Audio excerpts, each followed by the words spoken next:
fellow page turners, and welcome back to the channel. I'm Matthew, the man with a hat who reads.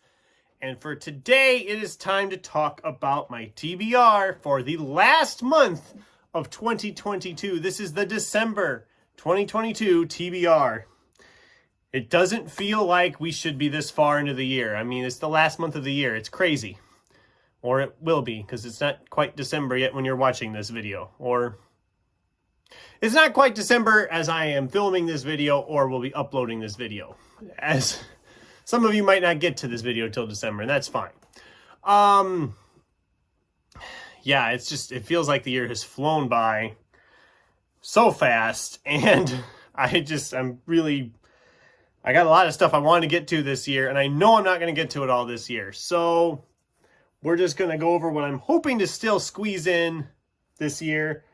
I have 13 books here.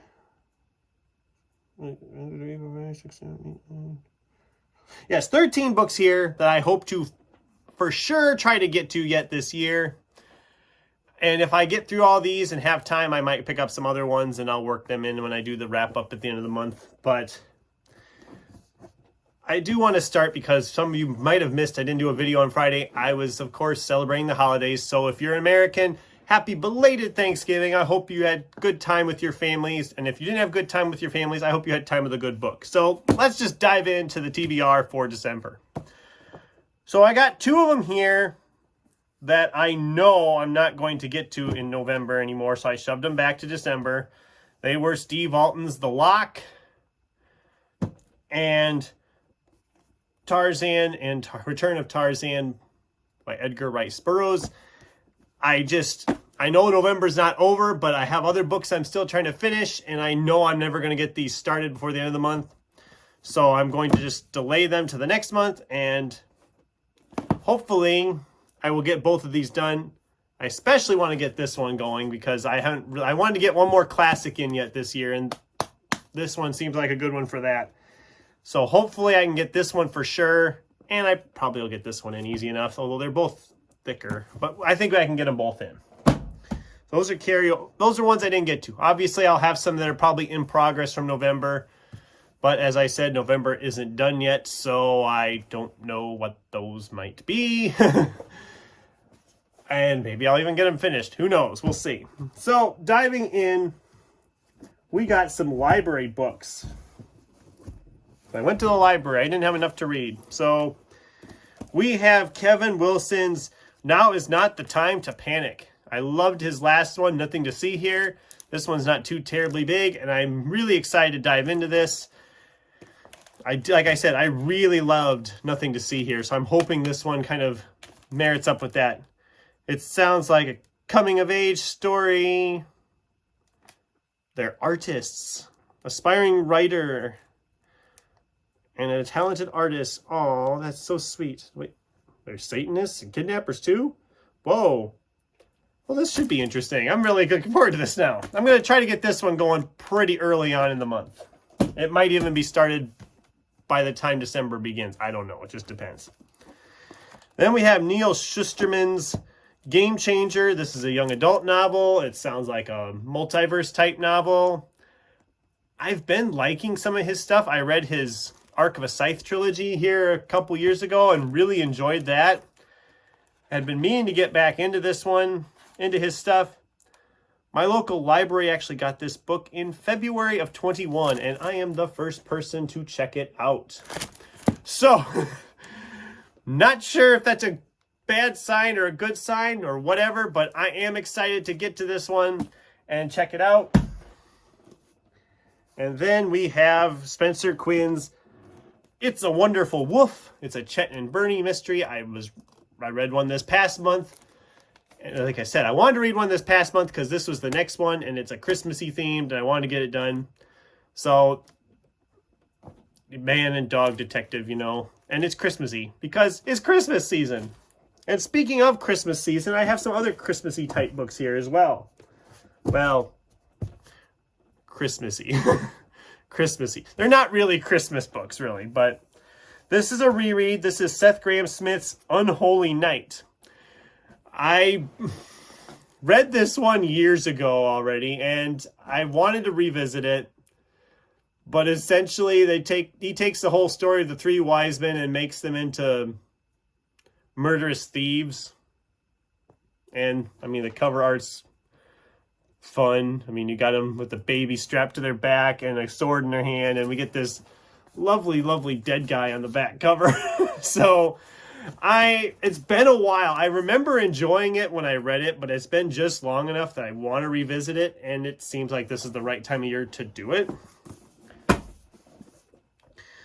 Andrew Schaefer's Secret Santa. This is a Christmas horror novel.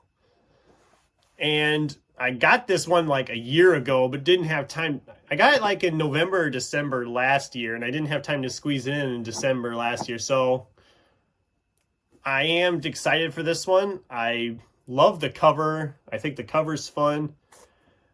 The author previously wrote the Obama-Biden mystery series, which, no matter what your political affiliation, those are just hilariously fun novels. So if you're looking for something fun like that to read, they're just really fun, goofy mystery novels. I should have had those out. You'd have loved the covers. If you've never seen the covers, Google the covers for those, because the covers are amazing.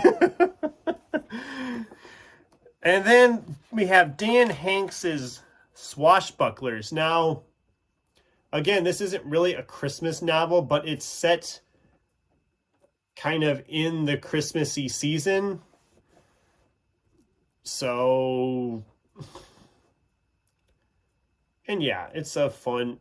If it's like his last novel, I'm going to love this. This sounds like, it sounds essentially like Ready Player One in a way. I mean, you see like the video game controller skull shape. You have this weird fox creature.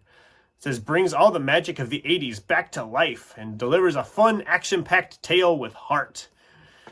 And I am excited for this. Like I said, it's Angry Robot, and I love Angry Robot stuff. And like I said, seeing as it sit in the Christmas season, the winter season, I figured it was the time to do it. I wanted to get this one in this year anyway, so it works out. All right, we got 5 more here. We have Andrzej Sapkowski's The Lady of the Lake. This is the 5th book in the Witcher series. It's the last one chronologically. I know they have Season of Storms yet, but I don't know when I'm going to get to Season of Storms because, unfortunately, Barnes & Noble released all new covers for these, and they don't have the ones with the illustrations on the covers anymore like this. So, I don't know when I'm going to get to the last one. But this one, I guess, is kind of the end. The other one is set before, so I'm not too worried. But I did want to get this series finished this year. This is the biggest of the bunch, so it'll be good to get that series done. And I can move on to all them other fantasy books I have sitting there. We have the autobiography of Dick Francis. This is The Sport of Queens. This is a nice short one. It shouldn't take me long to read this, and that's the main reason I threw it in here, because I want to try to still get a lot of books read, and if I have to squeeze in some short ones like that, and like Simon R. Green's Sharper Than a Serpent's Tooth. This is the next one in the Night Side, which I've been reading through. And like I said, both of these are like really, really, really short. Actually, Secret Santa was incredibly, it's like just over 200 pages all.